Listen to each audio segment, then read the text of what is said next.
আসসালামু আলাইকুম এভরিওয়ান। আজকে আমরা জিএসটি গুচ্ছে সরলরেখা থেকে আরো দুটো এমসিকিউ সলভ করব। এই দুটো এমসিকিউ 2023-24 সেশনে আসছে। ওকে, প্রথম এমসিকিউটা একটু খেয়াল করো কত আছে। প্রথম এমসিকিউটা একটু দেখো কি বলছে। দুইটি সরলরেখার মধ্যবর্তী সূক্ষ্ম কোণ 45 ডিগ্রি এবং একটি সরলরেখার ঢাল দেওয়া আছে। তার মানে এটা 45 ডিগ্রি আর ঢাল কত দেওয়া আছে, হাফ দেওয়া আছে। বলছে যে অপর সরলরেখার নতি, নতি মানে হচ্ছে কি, ঢাল বের করতে বলছে। ওকে, এক নাম্বার এমসিকিউটা যদি আমরা সলভ করি দেখো তো কি আসে। আচ্ছা, ঢাল দেওয়া আছে, ঢাল এম ইকুয়াল টু কত দেওয়া আছে, 45 ডিগ্রি। আর ঢাল তো হচ্ছে 45 ডিগ্রি না, সূক্ষ্মকোণ হচ্ছে 45 ডিগ্রি। ঢাল এম ইকুয়াল টু কত হবে, আমরা একটা ফর্মুলা জানি। Okay, tan theta equal to কত, plus minus m1 minus m2 divide by 1 plus m1 m2। Okay, আমরা ধরে নিলাম থিটার মান কত, 45 ডিগ্রি, আর m1 এর মান দেওয়া আছে হাফ। তাহলে আমাকে m2 এর মান বের করতে হবে, তাই না? m2 এর মান tan 45, এখানে tan 45, তাহলে প্লাস মাইনাস m1 এর মান কত, half, minus m2 divide by 1 plus half m2। এইটা যদি একটু ক্যালকুলেট করে এটা 1 হয়, ইকুয়াল টু প্লাস মাইনাস কত হয় এখানে, 1 minus 2m2 divided by 2 plus m2। ঠিক আছে, এখন তুমি কি করবা, এই যে বাকিটুকু সলভ করো। তাহলে এখানে কত আসে বলো তো, 1 মাইনাস, আচ্ছা আমি কালার পেন দিয়ে লিখি, 1 minus 2m2 divided by 2 plus m2 equal to কত, প্লাস মাইনাস। তাহলে আমরা কি করবো এখন, একবার পজিটিভ নিব, পজিটিভ পজিটিভ নিলে কত আসে, 1 minus 2m2 equal to 2 plus m2। তাহলে এটা যদি ওদিক নিয়ে যাও তাহলে কত, 3m2 ইকুয়াল টু কত, ক্যালকুলেট করলে -1 হয়। তাহলে m2 এর ভ্যালু কত হয়, -1/3। অর্থাৎ বুঝছো, m2 এর একটা ভ্যালু বের হলো। আবার নেগেটিভ তুমি যদি নাও, নেগেটিভ নিলে কি হবে, 1 minus 2m2 equal to -2 minus m2।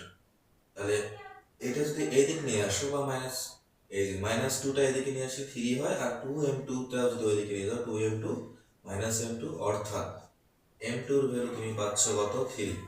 দেখো তো m2 এর ভ্যালু একটা 3, একটা হচ্ছে -1/3। এই দুইটার মধ্যে কোনটা আছে অপশনে, এই যে -1/3, এটাই হবে answer.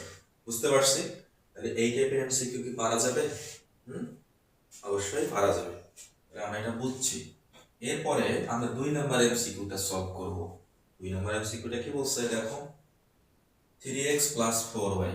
2 number MCQ, 3x 4y equal to কত, 12। 12 যদি থাকে তাহলে 12 দিয়ে কি করতে হবে, ভাগ দিতে হবে। তাহলে x বাই কত, 4, 12 দিয়ে ভাগ দাও, এখানে y ডিভাইড বাই কত, 3 ইকুয়াল টু কত, 1। আর তুমি একটা ফিগার এঁকে নাও, এই যে x অ্যাক্সিস, এটা হচ্ছে কত, y অ্যাক্সিস। তাহলে x অক্ষের ছেদাংশ কত, 4। তাহলে 4 এই দিকে যদি তুমি চিন্তা করো, আর y অক্ষের ছেদাংশ 3, তার মানে এটা ওই দিকে। এই পয়েন্টটা হবে হচ্ছে তোমার এখান থেকে এতটুকু, যেটা এটা হচ্ছে কত, 4, আর এখান থেকে এতটুকু কত, 3। তাহলে এই রেখাটা হবে এটা, তাহলে এটা a, এটা কত, b। এখন তোমার কি বলছে, মূল বিন্দু থেকে, মূল বিন্দু কত, 0 0। এই যে মূল বিন্দু থেকে এই যে ab রেখা, ab রেখাটাই তো হচ্ছে কত, এই যে 3x 4y, 12টা যদি এদিক নিয়ে আসো, 12 ইকুয়াল টু কত হবে, 0। এই যে এটা, ঠিক আছে। এই মূল বিন্দু থেকে এই রেখার লম্ব দূরত্ব 90 ডিগ্রি, মানে লম্ব দূরত্ব এই যে এতটুকু বের করতে হবে। আমি যদি এটা c ধরি, তার মানে তোমাকে OC এর মান বের করতে হবে। এই যে OC ইকুয়াল টু কি হবে, আমরা লম্ব দূরত্বের একটা সূত্র জানি, যে মূল যে বিন্দুটা আছে ওই বিন্দুটা ওই রেখার উপর বসে, 3 × 0 প্লাস 4 × 0 -12, তার modulus divided by root over কি হবে, x এর সহগের বর্গ প্লাস y এর সহগের বর্গ। তাহলে উপরে মডুলাস -12, এটা +12 হয়ে যাবে, আর নিচে কত, 5। তাহলে OC, এই যে লম্ব দূরত্বের ভ্যালুটা কত আসলো আমাদের, 12/5।